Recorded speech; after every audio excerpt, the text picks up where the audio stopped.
Class 9th के मेरे प्यारे स्टूडेंट्स, आप सभी के लिए एक बहुत बड़ी अपडेट। 9th ऑफ अप्रैल को एनसीईआरटी ने एक वेबिनार कंडक्ट किया जो कि क्लास 9th का साइंस एनसीईआरटी टेक्स्ट बुक के बारे में था। उसमें almost everything they have revealed कि क्या कवर पेज दिखता है कैसा, क्या टाइटल है, क्या टेबल ऑफ कंटेंट्स है, कितने टोटल चैप्टर्स हैं, किस तरह का असेसमेंट क्वेश्चंस है उसमें, ऑलराइट, कैसा कलर कोडिंग पे काम हुआ है, विजुअल्स पे क्या कोई काम हुआ है, इन सारी चीजों का आंसर्स मैं इस वीडियो में आपको देने वाला हूं। सो वीडियो के प्लीज एंड तक जरूर बने रहिए। आइए वन बाय वन बुक का जो कोर फीचर्स है उसके बारे में बात करते हैं। देखिए, सबसे पहला क्या है कि फ्रंट पेज, फ्रंट कवर जो है ना, जिसको अपन कवर पेज भी कहते हैं, ये तो आपको ऑलमोस्ट दिख भी रहा है। इसके बावजूद भी सेपरेटली मैंने क्या किया है, यहाँ पे ऐड किया है। एक बार आप देखो, ये आपका कवर पेज है। बुक आपको ऐसा दिखने वाला है। ये सिंगल पार्ट, एक ही पार्ट में है, इसका कोई दो पार्ट नहीं है। मैथमेटिक्स का आपका दो पार्ट, बेसिकली मैथ्स वन में part one and part two, लेकिन साइंस में ऐसा कोई पार्ट नहीं है। This a single book. देखिए, टाइटल ऑफ द बुक क्या रखा गया, एक्सप्लोरेशंस।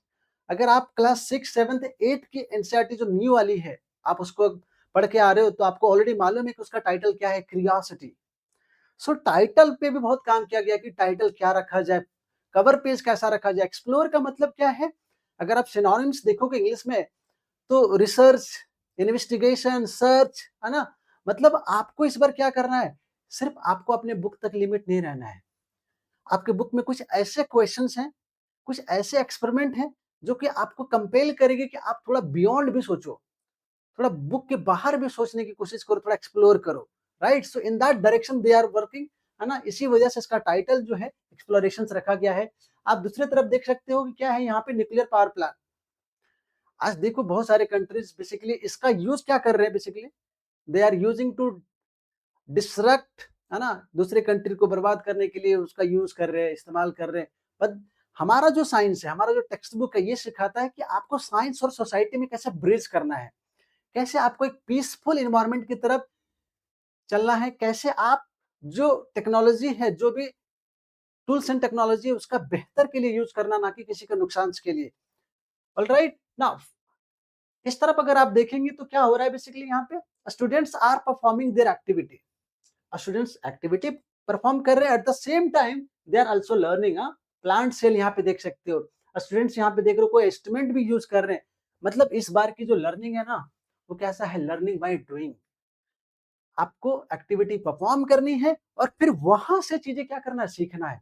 रूट मेमोराइजेशन पे बिल्कुल भी फोकस नहीं है इस बार सीबीएसई का और एनसीईआरटी का। सो आप ये समझ लो कि जो सिर्फ रट्टाफिकेशन पे बिलीव करते हैं ना, उनका तो हालत खराब होने वाला है, क्योंकि अब ऐसा नहीं होने वाला है। क्वेश्चंस पे भी वो बहुत ज्यादा काम कर रहे हैं कि भैया मेमोराइजेशन का कम से कम यूज हो, एक बेसिक अंडरस्टैंडिंग चैप्टर का, कंसेप्ट का, ये जरूरी है। सो दैट कि एप्लीकेशन बेस्ड क्वेश्चंस को, केस स्टडी बेस्ड क्वेश्चंस को आप आंसर कर सको। ऑलराइट नाउ, अब हम लोग देखते हैं कि टेबल ऑफ कंटेंट के ऊपर क्या काम हुआ है। देखो, अभी तक तो मेरे को भी ऐसा लगता था कि देर आर 12 चैप्टर्स, है ना, क्योंकि जो सिलेबस आया है उसके हिसाब से तो यही लग रहा था कि 12 चैप्टर्स होंगे। पर जब रिवील किया गया तो मैं खुद भी ये शौक था देख के कि 12 नहीं, देर आर 13 चैप्टर्स। आप देखो, चैप्टर 1, 2, 3, 4, 5, 6, 7, 8, 9, 10, 11, 12 एंड 13 चैप्टर्स है, जिसमें आपका ये फर्स्ट चैप्टर जो है ना, इसके बारे में सिलेबस में कोई चर्चा नहीं था। तो ये क्या है, basically explorations entering the world of secondary science. Class 9th basically क्या करता है, 10, 11, 12 को भी क्या करता है, कनेक्ट करता है, और उधर 6, 7, 8 भी जो आप पढ़ के आए उसको भी कनेक्ट करता है। तो इसको थोड़ा सा ये जो ट्रांजिशन से बहुत स्मूथ हो, एक जंप की तरह नहीं हो, उस पर काफी फोकस कर रहे हैं। और इसी वजह से ये चैप्टर 1 में भी बहुत कुछ बात किया गया है। आपका ये सेकंड चैप्टर जो है बायो का चैप्टर है, टिश्यूज इन एक्शन, ये भी आपका बायो है। दिस इज योर बायो,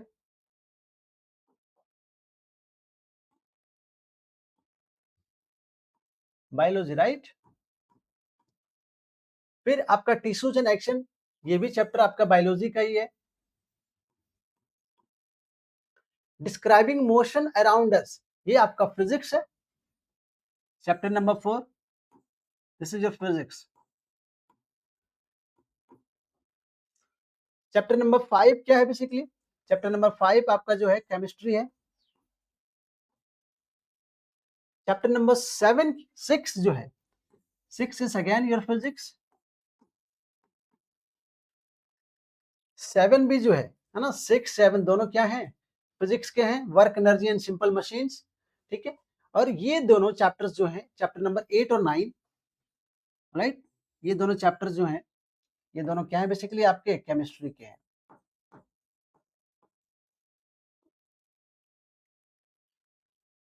उसके बाद जो चैप्टर नंबर 10 है, दिस बिलोंग्स टू फिजिक्स।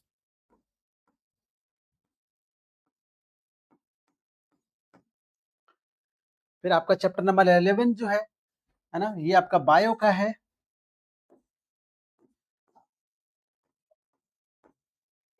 और चैप्टर नंबर 12 भी आपका बायो का है। सो अगर आप बायोलॉजी को देखोगे ना, तो there are total 4 chapters. Biology में 4 चैप्टर्स। केमिस्ट्री में there are 3 chapters and physics में देयर आर 4 चैप्टर्स। और ये जो लास्ट वाला है चैप्टर नंबर 13, है ना, ये आपका किसका है? Earth science. अर्थ साइंस का एक चैप्टर इसमें ऐड किया गया है,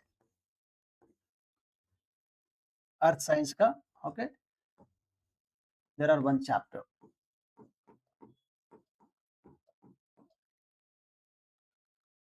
ऑल राइट।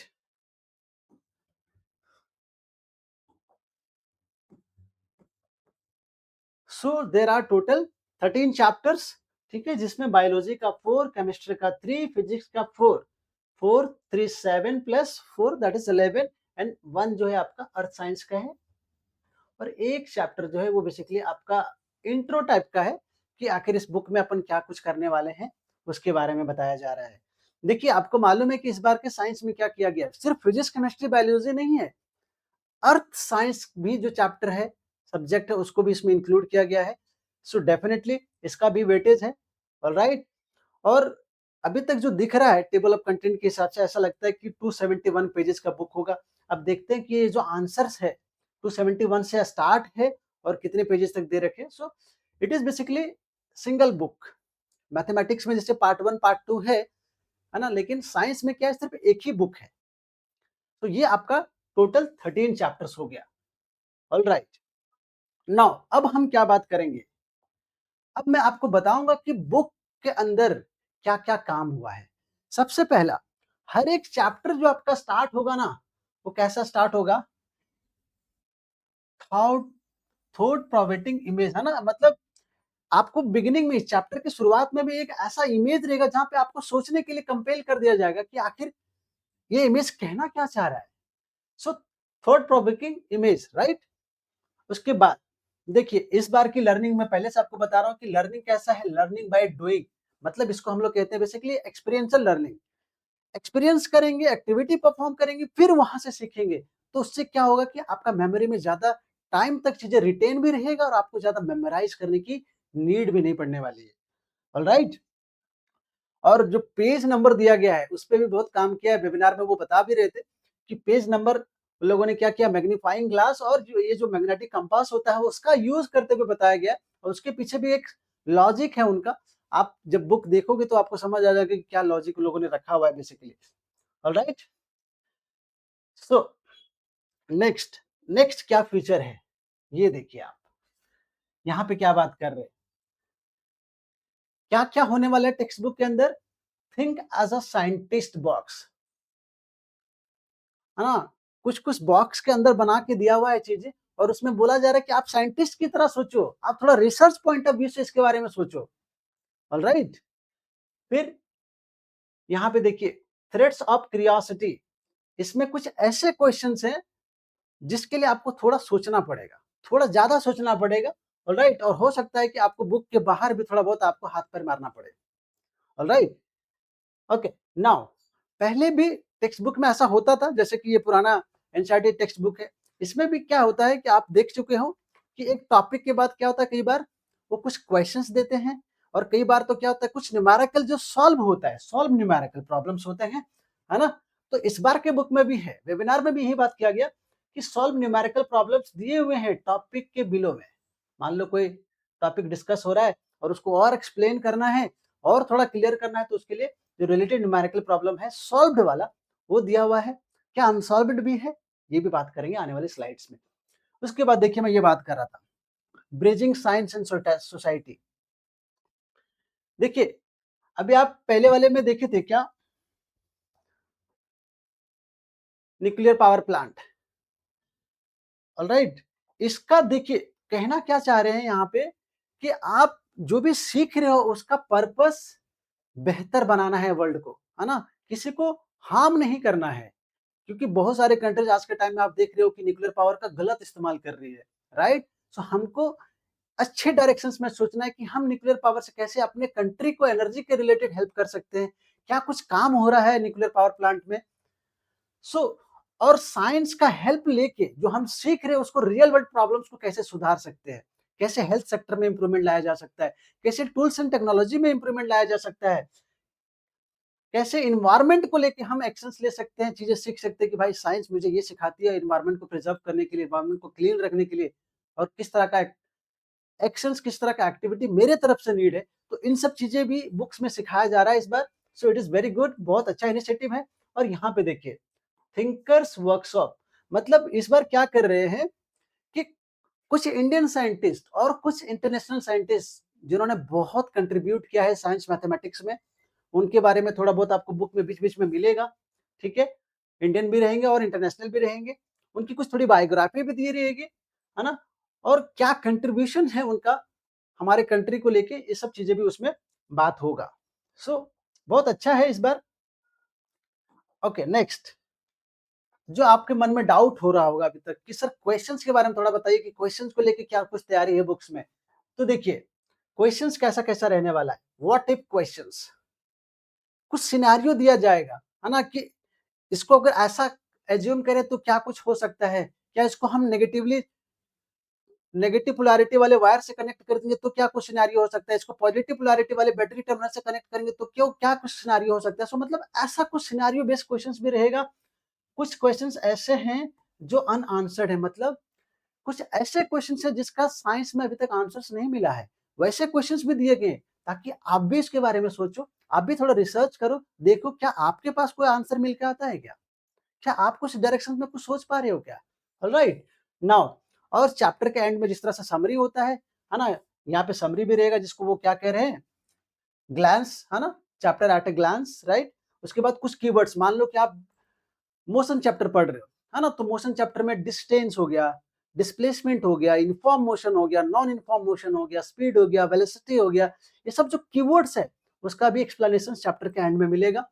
ऑलराइट, यहाँ तक ठीक है। नाउ अब जो मोस्ट इंटरेस्टिंग है वो ये है, पॉज एंड पॉन्डर क्वेश्चंस। हर एक सेक्शन के बाद अभी भी ऐसा होता है बुक में, जो पहले जो पुरानी बुक है उसमें अभी भी आप देखोगे कि एक टॉपिक के बाद क्या होता है, कुछ अनसॉल्व्ड क्वेश्चंस होते हैं जो उसी टॉपिक से रिलेटेड जनरली होता है। इसका नाम लोगों ने इस बार चेंज कर दिया, क्योंकि आप देखोगे अगर 11th-12th की बुक देखोगे तो इसमें क्या लिखते हैं, इन टेक्स्ट क्वेश्चंस, है ना। अब यहाँ पे क्लास 9th वाले बुक में क्या नाम दे रहे हैं, पॉज एंड पॉन्डर, मतलब स्टॉप करो, रुको, और जो आपने पढ़ा है, जो सेक्शंस आप पढ़ के आ रहे हो, जो सब सेक्शन पढ़ के आ रहे हो, उससे रिलेटेड जो क्वेश्चन है पहले उसको आप सॉल्व करो, फिर आप आगे वाले सेक्शंस पे जंप करो। सो इसको क्या बोल रहे हैं, ये पॉज एंड पॉन्डर क्वेश्चंस।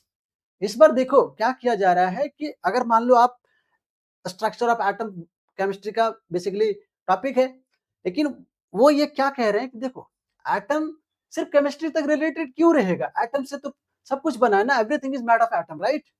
तो एटम चैप्टर में आप देखोगे बिगिनिंग में ही वो ग्लिम्स दिखा रहे थे वेबिनार में, मैंने भी देखा कि एटम चैप्टर को रिलेट कर रहे हैं केमिस्ट्री से, फिजिक्स से, बायोलॉजी से, अर्थ साइंस से। सो बहुत इंटरेस्टिंग होने वाला है। साउंड चैप्टर में लोगों ने बहुत काम किया है कि साउंड ठीक है आर्ट एंड कल्चर से कैसे रिलेटेड है, कैसे इंस्ट्रूमेंट साउंड प्रोड्यूस करता है, कैसे ह्यूमन सुन पाता है। सो फिजिक्स जरूर है, लेकिन एट द सेम टाइम उसको मैथमेटिक्स से भी रिलेट कर रहे हैं कि उसमें क्या मैथमेटिकल एक्सप्रेशन है, क्या बायोलॉजी का उसमें कंट्रीब्यूशन है। ऑलराइट, सो पूरा को रिलेट करने की कोशिश की जा रही है जो नई वाली टेक्स्ट बुक है उसमें। नेक्स्ट ये है आपका कॉम्पिटेंसी बेस्ड असेसमेंट। देखो क्या है कि जनरली अगर आप पुरानी वाली बुक देखोगे ना तो लास्ट में वो लोग क्या करते हैं, यहाँ पे एक्सरसाइजेज लिख देते हैं, एक्सरसाइजेज और फिर यहाँ पे क्वेश्चंस होता है। तो वेबिनार में ये बता रहे थे कि हम लोगों ने इस बार क्या किया, वो एक्सरसाइजेज जो वर्ड है ना उसको हटा दिया, है ना, ये वाला, ठीक है। ये जो एक्सरसाइजेज करके लिखा होता था और फिर क्वेश्चन दिया होता था चैप्टर के एंड में, बोले कि मैं ये टर्मिनोलॉजी हम लोगों ने हटा दिया जी। अब क्या कर रहे हैं वो, अब उसको एक नया नाम दिया है, नाम क्या है उसका, this revise reflect and refine. बोल रहे कि इसका नाम मैंने एक्सरसाइजेस की जगह पे क्या रखा, रिवाइज रख दिया। रिवाइज करो एक बार जो आप पढ़े हो, फिर रिफ्लेक्ट करो और फिर क्या करो, उसको रिफाइन करो। और उसमें देखो क्वेश्चंस क्या होगा, एकदम इजी नहीं होने वाला, रट्टाफिकेशन वाला क्वेश्चन नहीं है ना। मैं कुछ क्वेश्चंस भी देख रहा था, ग्लिम्स जब दिखाया गया वेबिनार में तो मैंने कुछ क्वेश्चंस भी देखे एंड क्वेश्चंस वाकई में अच्छे हैं, है ना। सो किस तरह के क्वेश्चंस होंगे, ग्राफिकल एनालिसिस होगा, केस स्टडी बेस्ड क्वेश्चंस होगा, लॉजिकल रीजनिंग बेस्ड क्वेश्चंस होगा, assertion based, case study based, है ना। इस तरह के क्वेश्चंस आपको देखने को मिल सकते हैं, जो कि आपकी क्रिटिकल थिंकिंग को क्या करेगा, बेसिकली कंपेल करेगा कि भैया आप सोचो थोड़ा सा। आप मोशन चैप्टर पढ़ रहे हो, डिस्टेंस डिस्प्लेसमेंट पढ़ रहे हो, लेकिन उसको और कैसे ज्यादा एक्सप्लोर कर सकते हो, कैसे उसको एप्लीकेशन बेस्ड आप सोच सकते हो चीजों को, है ना। और ये पॉज एंड पॉइंटर के बारे में तो आपको ऑलरेडी मैंने बता दिया कि आपको हर एक टॉपिक, हर एक सेक्शन, सब सेक्शन के बाद ये इसका क्वेश्चन आपको मिलेगा, राइट नाउ। अब ये देखो लास्ट स्लाइड है, इसमें बेसिकली आप देखोगे तो पूरे वेबिनार में क्या एक्सप्लेन किया गया। पहला वो ये बता रहे हैं कि भैया एनईपी 2020 और national curriculum framework for school education, NCF, okay let me right, okay NCF, national curriculum framework for school education 2023, इसके बारे में, और नेशनल एजुकेशन पॉलिसी 2020, इन दोनों डॉक्यूमेंट में जो चीजें लिखी गई है उसको पूरी तरीके से इम्प्लीमेंट करने का कोशिश किया जा रहा है, जो न्यू जो टेक्स्ट बुक डिजाइन हुआ है उसमें। तो थोड़ा बहुत बिगिनिंग में वेबिनार में ये बताया गया, फिर पूरा एक अच्छा टाइम उसमें लोगों ने क्या किया, डिवोट किया कि भैया करिकुलर गोल्स क्या क्या है, क्या क्या सिखाने वाले हैं, क्या कुछ कॉम्पिटेंसी बेस्ड गोल्स रखा गया है, ऑलराइट। और टेक्स्ट बुक के डिजाइन में क्या क्या काम किया गया है, मैंने आपको पहले बताया कि thought provoking intro image, beginning में ही कुछ ऐसे इमेज होंगे चैप्टर्स में जो आपको लगेगा कि नहीं वाह दिस अमेजिंग, है ना। चैप्टर स्टार्ट हो रहा है मोशन और उसमें ही एक बहुत बढ़िया ऐसा इमेज जो कि आपको लग रहा है कि अच्छा मोशन यहाँ पे भी होता है क्या, ऐसा आपको सोचने के लिए वो क्या कर रहे हैं, कंपेल कर रहे हैं, राइट। फिर पॉज इन पॉइंटर मैंने बता दिया हर एक सेक्शन के बाद होगा। Think as a scientist box, उसमें भी क्या होगा, कुछ एक्टिविटी होगा, उसमें बोलेंगे कि साइंटिस्ट की तरह सोचो, कुछ उसमें मॉडिफाई करो एक्सपेरिमेंट में, एक्टिविटी में, और फिर बताओ। और ये आपका फाइनल होगा, जिसको आप एक्सरसाइजेस क्वेश्चन कहते थे, उसका नाम लोगों ने चेंज कर दिया है, रिवाइज रिफ्लेक्ट एंड रिफाइन, ठीक है। और कुछ आपको क्यूआर कोड भी मिलेगा, है ना, कुछ वो रेफरेंसेस भी देंगे वेबसाइट का जहां से आप सिमुलेशंस देख सकते हो, कुछ और एक्सप्लोर करना उस टॉपिक से रिलेटेड तो भी आप क्या कर सकते हो, पढ़ सकते हो, राइट। उसके बाद क्या है कि देखिए पूरा अप्रोच इनका जो है ना वो क्या है कि आर्ट कल्चर जो है, इथिक्स वैल्यूज जो है, साइंस को रियल वर्ल्ड से कैसे कनेक्ट किया जाए, ऑलराइट। सो देखिए यहां तक तो हो गया ये कोर फीचर्स का बात, ऑलराइट। अब आपको अगर वीडियो पसंद आए तो प्लीज वीडियो को एक लाइक कर दीजिए, चैनल पे न्यू है सब्सक्राइब नहीं किया तो प्लीज चैनल को सब्सक्राइब कीजिए। Thank you so much, have a great day.